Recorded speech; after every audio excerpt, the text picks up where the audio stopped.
हर कोई कार्य करता है, प्रभु की सृष्टि के लिए कार्य करना अपने आप में बेमिसाल है।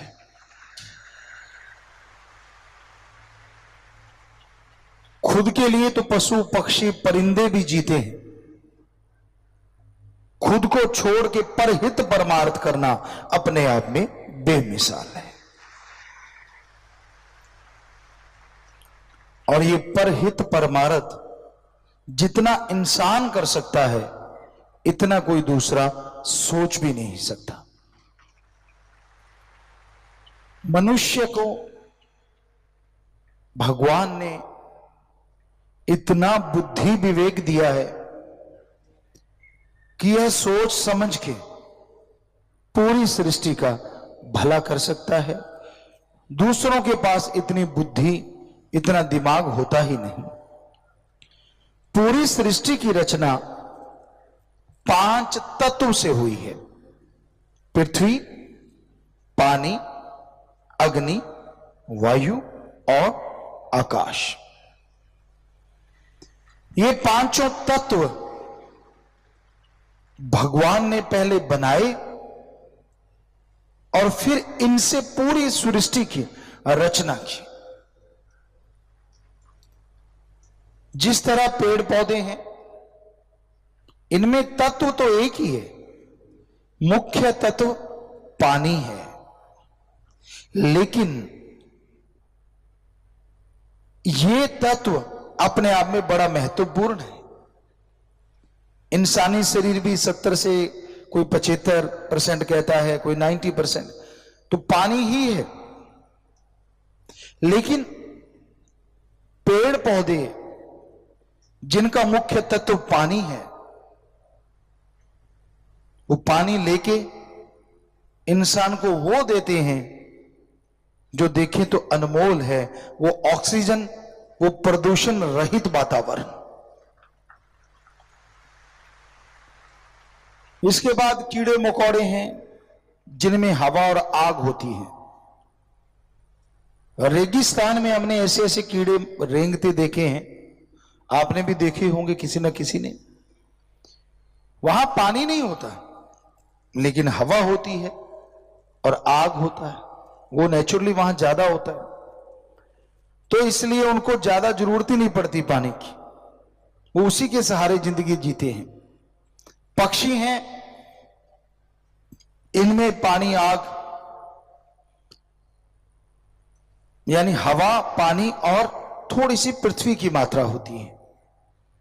पशुओं में जो होता है उसमें आकाश तत्व नहीं होता, बाकी चारों तत्व होते हैं। ये आकाश तत्व इंसान में सबसे ज्यादा पाया जाता है और उसी की वजह से इंसान की बुद्धि विवेक सबसे ज्यादा है। इंसान से शक्तिशाली तो बहुत सारे जानवर हैं, कोई भी ले लिए, सांड है, झोटा है, घोड़ा है, ऊंट है, बैल है, जिराफ है, शेर है, चीता है, सब इंसान से ताकतवर है। बॉडीली देखें तो सब पावरफुल है, लेकिन आकाश तत्व उनमें इतना नहीं है, बुद्धि विवेक नहीं, तो आदमी उनको अपनी उंगलियों पे नचाता है। यह आदमी की बुद्धि की वजह से है। पर इस बुद्धि विवेक से जब इंसान काम नहीं लेता और बुरे कर्म करने लगता है, तो कहते विनाश काले विपरीत बुद्धि, कि जब इंसान का बुरा समय आता है तो उसकी बुद्धि विवेक उसका साथ छोड़ते हैं और वो मन के मते चलता हुआ अपने पांव पे कुल्हाड़े पे कुल्हाड़ा। इस बुद्धि विवेक से इंसान को अच्छे कर्म करने चाहिए, लंबा सोचना चाहिए, छोटा नहीं।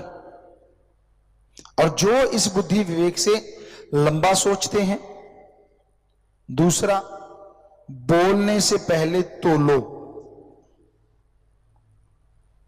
कि आप जो बोलने जा रहे हो वो क्या है। गुस्सा ना करो। क्रोध आज के दौर में हावी है, हर किसी को क्रोध आता है। हां, संतों का क्रोध दाती है, अगर उसे दात के रूप में ले ले, और दुनियादारी का क्रोध घाती है, चाहे उसे प्यार के रूप में ले ले। तो क्रोध जब इंसान को आता है तो वो सब कुछ भूल जाता है, बस उसके लिए विनाश विनाश और सिर्फ विनाश। करता दूसरों का है, होता खुद का है। जितना समय दूसरों को दबाने में, दूसरों का विनाश करने में लगाते हो, काश उससे आधा समय दूसरों का भला करने में लगा दो। हम आपको गारंटी देते हैं आपका भला परमात्मा जरूर करेगा। कितनी तिकड़मबाजी लड़ाते हो ना आप, कितनी स्कीम लड़ाते हो, क्या क्या प्लानिंग बनाते हो दूसरों को नीचा दिखाने के लिए। काश आधी स्कीम बना लो दूसरों को ऊपर उठाने के लिए कि भाई वो बड़े हो जाएं, अच्छे हो जाएं, नेक हो जाएं। हम गारंटी देते हैं ईश्वर उस नेक का आपको फल जरूर देंगे और आपका नाम रोशन जरूर होगा। तो बुद्धि विवेक से काम लेना चाहिए। जल्दबाज लाई लग, पंजाबी च कहंदे लाई लग ना होवे घर वाला ते चंद्रा गमांड ना होवे। जो दूसरों के कहने में आ जाते हैं,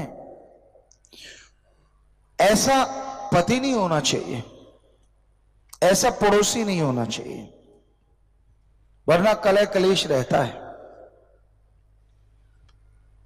अपनी बुद्धि से काम लो। आज लोग एक दूसरे को इस्तेमाल कर रहे हैं, सबसे छोटा उसको थोड़ा सा बड़े वाला, उससे उसको बड़े वाला, उससे उसको बड़े वाला, एक दूसरे का इस्तेमाल कर करके लोग अपना उल्लू सीधा कर रहे हैं। तो बुद्धि विवेक से काम लीजिए, किसी के हत्थे ना चढ़ो और ईश्वर की भक्ति करो, जमीन से जुड़े रहो, औकात ना भूलो। हम कभी नहीं भूलते कि हम तो खाकसार हैं, हम तो चौकीदार हैं। शास्त्र नाम शाह मस्तान जी का रहमो करम, वो कुछ भी बनवा दे, हम तो कुछ भी नहीं कर सकते। सब कर्म करावनहार शास्त्र नाम शाह मस्तान मेरा सतगुरु मौला है। कई बार हम बच्चों को कहा करते हैं कि बेटा मान गुमान मत करो, वो करते नहीं, लेकिन फिर भी आप ये मत सोचो कि आपके कोई पंख निकल आए, आप वही एक जिम्मेदार एक नंबरदार के बच्चे हो। हां, शास्त्र नाम जी का पटा गढ़ में है, इसलिए दुनिया सलाम करती है। और यही हकीकत है। हर किसी इंसान को अगर ये सोच आ जाए, वो अहंकार ना करे, खुदी ना करे, अपने बड़ों का, पूर्वजों का, संतों का, फकीरों का सत्कार करे, हो नहीं सकता उसको कभी नीचा देखना पड़े। इसलिए कभी किसी का बुरा ना करो, अपने घर से शुरुआत करो। माता पिता, आप कहते हो मेरे लिए क्या किया, आपको इस दुनिया में लेके आए। कई बच्चे कह देते मैंने कौन सा कहा था मुझे जन्म दो। जब तू बच्चे पैदा करेगा तब भी तेरे बच्चे नहीं कहेंगे कि मुझे पैदा करो। ये कुदरती है, ये नेचर का असूल है, ये कुदरत ने नियम बनाया है।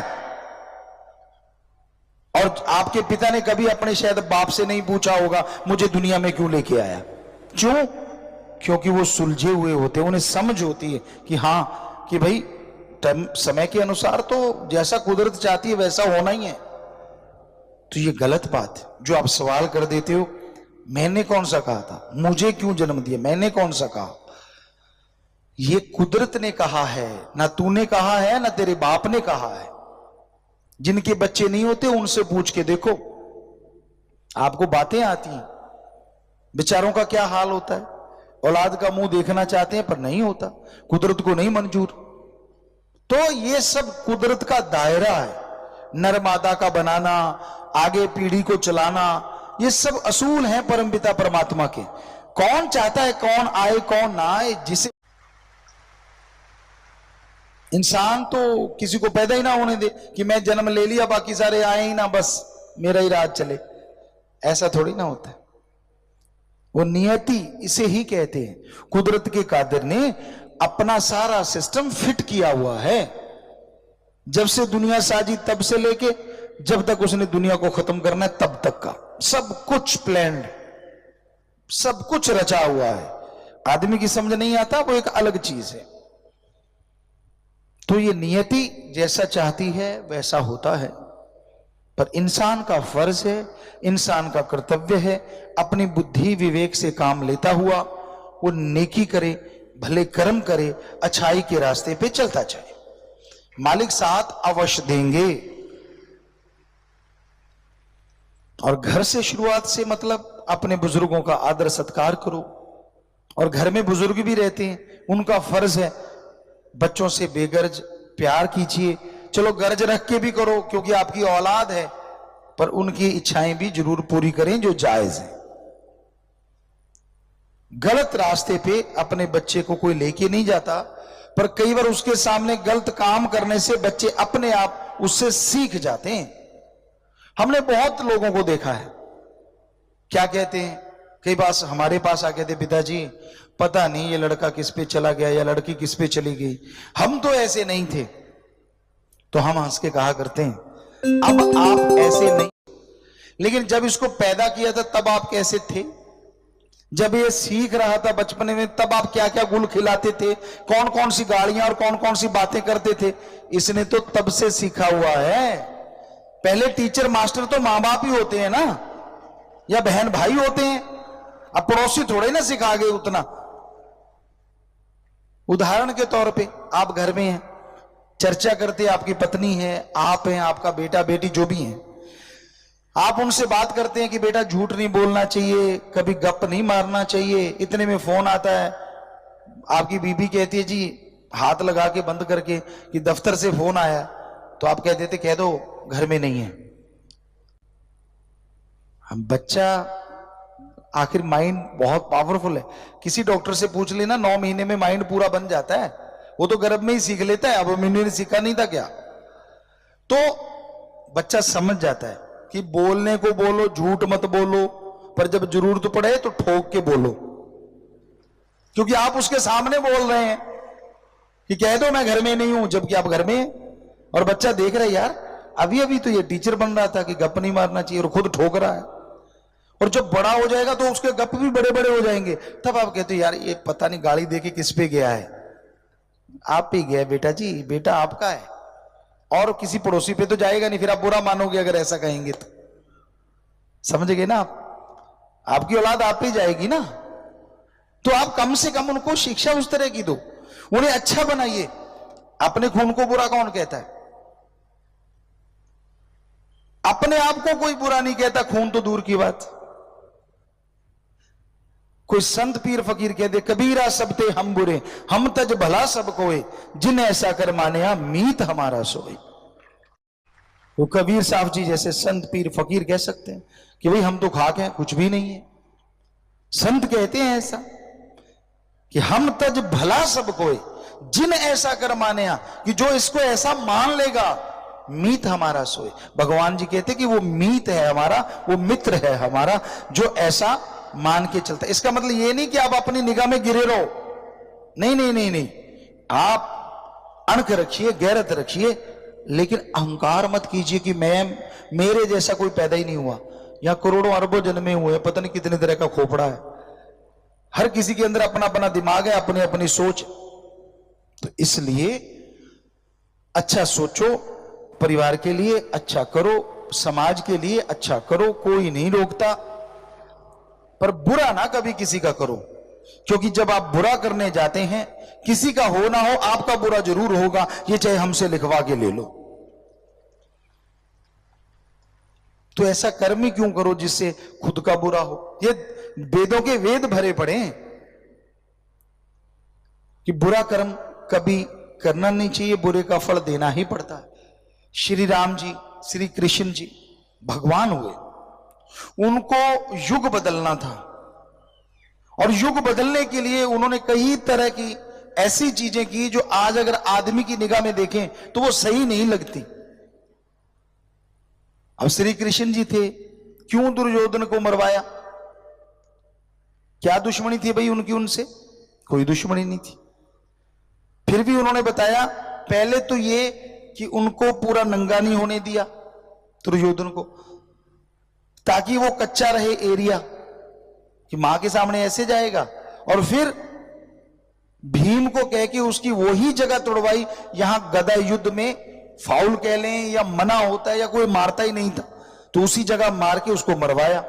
अब दुनिया की निगाह में देखें तो गलत है, लेकिन अगर वो ईश्वर की निगाह से देखें तो अगर वो ना मरता तो सारे समाज में वो हाल होता जो कहने सुनने से परे, राक्षसों की जरूरत ना पड़ती, आदमी राक्षस बन जाते। इसलिए युग परिवर्तन करना था, तो उनको भी ऐसे कर्म करने पड़े और लास्ट में उन्होंने अपने ऊपर लिया ताकि आदमी समझे। बद्दुआ ली गंधारी से और अपनी पूरी कुल को खुद खत्म किया, आपस में लड़के खत्म हुए, अपनी औलादों को भी उन्होंने खत्म कर दिया। क्यों? क्योंकि ईश्वर की नियति थी कि समाज को बदलना है। तो ये नियति जो होती है ना, ये बड़ी बलवान होती है। आदमी कितना भी जोर लगाए ये बदलती नहीं। हां, ईश्वर का नाम जपे, अपने पीर फकीर के 100% यकीन करे, जो वो करता है सही करता था, सही करता है और सही करता रहेगा। तो इंसान को ना तो कभी गम आए, ना टेंशन आए, ना कोई परेशानी आए। पर ऐसा होना कोई आसान बात थोड़ी ना है। परम पिताजी ने रहमो करम किया, हमें बुलाया, और जब खाक शास्त्र नामदाता के चरणों में आए तो हमने सब सेवादारों को एक ही बात कही थी कि परम पिताजी जो भी कहेंगे, दिन को रात तो रात, रात को दिन तो दिन, हर चीज माननी है। और परम पिता ने बहुत तरह की बातें करते थे यही देखने के लिए, तो सेवादार सब मानते थे। कई बार ऐसा होता है परम पिता कहते नहीं, सचखंड हाल मस्ताना जी धाम में उधर स्टेज लगाना है। अब उधर लगाएंगे तो इधर जगह छोटी थोड़ी सी है। नेचुरली होता था कि इधर मकान थे और उधर को मुंह करके, जिधर टूंटियों वाला जोड़ा गेट कहते, उधर को मुंह करके स्टेज लगे तो संगत ज्यादा बैठती थी। लेकिन परम पिता कह देते नहीं, सचखंड हाल के साथ लगाओ। तो मजाल किसी की ना लगाता जब हम आए थे। फिर परम पिता जी कहते नहीं, अब नीम की तरफ लगाओ, अब उधर और जगह कम। फिर कह देते नहीं, फलां जगह लगाओ, वहीं लगना चाहिए, लगता रहता। तो परम पिता जी एक दिन खुश हुए और बैराग में भी आए, कहने लगे इतने सालों में हमें आप जैसा एक भी मुरीद नहीं मिला। एक शिष्य ढूंढ रहे थे कि कोई ऐसा मिले जो सतगुरु के वचनों को बिना चूंचना के मान जाए। तो हमने कहा बेप्रभा जी पहले बुला लेते। कहते बच्चे भी तो पैदा करने थे। साफ कहा, वो भी तो जरूरी था। हमने कहा जी सतवचन, वो आपकी रजा। तो एक बात पे बात ख्याल में आई, मुरीद और गुरु का रिश्ता क्या होता है। एक गुरु था, उसके 2 मुरीद थे, 2 शिष्य थे। एक को कहते थे भोला बाड़ा और एक था बड़ा चतुर चालाक। अब जो भोला बाड़ा था उसका काम क्या होता था, जो गुरु ने कहा आया बैठ गया, जो गुरु ने कहा बड़ा खुश। पहले तो गुरु के दर्शन करके बागो बाग हो जाता था, मुंह लटके नहीं रहते थे, टेंशन नहीं, लड़ाइयां नहीं, वाह मेरा सतगुरु दर्शन हो रहे हैं। और फिर जो सतगुरु कहता जी बस देखता रहता और मानता रहता। और एक था बहुत ही चतुर चालाक, आए हुए लोगों से बात करनी, खाना खिलाना पिलाना, कौन सा खुद की जेब में से जाता था, मान बढ़ाई के चक्कर, खुद के नंबर बनाने। सारे कहते यार ये शिष्य कमाल का है। बस ठीक है मैं करता हूं जी जितना हो सकता है। तो सारे उसी को मानते थे। अब उसको बेचारे को कोई जानता ही नहीं था कि वो शिष्य है। सारे हाँ उसको वैसे कर देते थे कि भाई ये भी भक्त है, यहां रहता है। एक दिन आया, गुरुजी कहने लगे भाई अब मैंने चोला बदलना है, इस दुनिया से जाना आना लगा रहता है, मैं तो जाऊंगा। तो सारे शोर मचाने लगे नहीं नहीं नहीं नहीं, कहते चलो ऊपर चढ़ा दो। अब दोनों शिष्यों को खड़ा कर लिया कि भाई आप करो काम ये, और खुद गुरुजी चले गए। अब जो चतुर चालाक था, साथ संगत हंसने लगी तो वो भी हंसने लगा।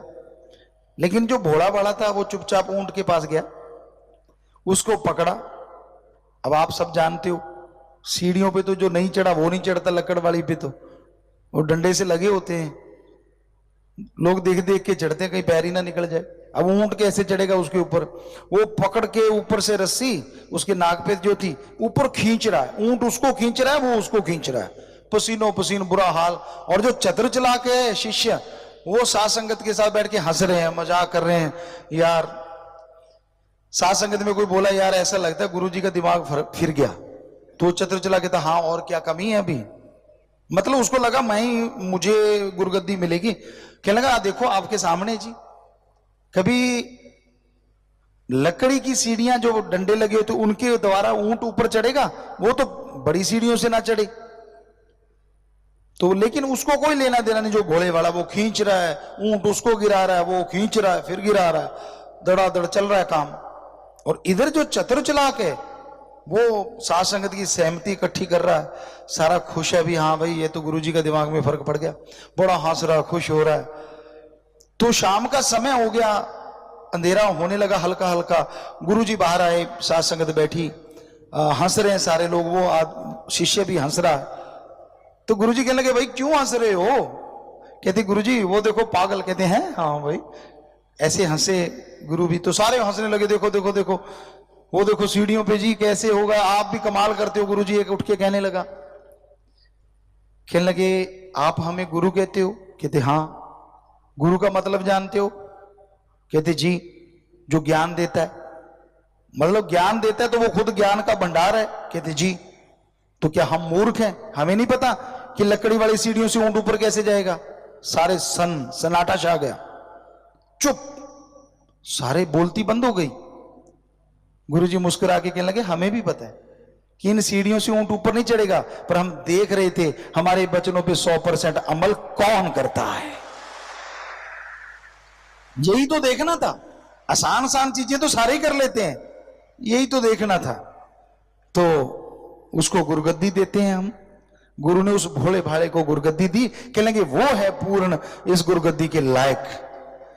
तो रूहानियत में, सूफियत में गुरु और शिष्य की यही मर्यादा है, यही परिभाषा है, और कोई लेना देना नहीं है। वो क्या कहता है क्या नहीं कहता, कैसे बोलता है क्या नहीं, कुछ मतलब नहीं। क्योंकि गुरु कभी अपना कार्य नहीं करवाता, ये सच्चा गुरु होता। गुरु अपने लिए पैसा नहीं लगाता, ये सच्चा है। गुरु कभी ऐसे मांगता नहीं, वो भी सच है। गुरु तो सबका भला करता है, सबका भला मांगता और भले के लिए प्रेरणा देता है। और जो बिना चूंच रहा के मान लेते हैं वो पता नहीं कितनी खुशियां हासिल कर लेते हैं, और जो क्यों किंतु परंतु में उलझे रहते हैं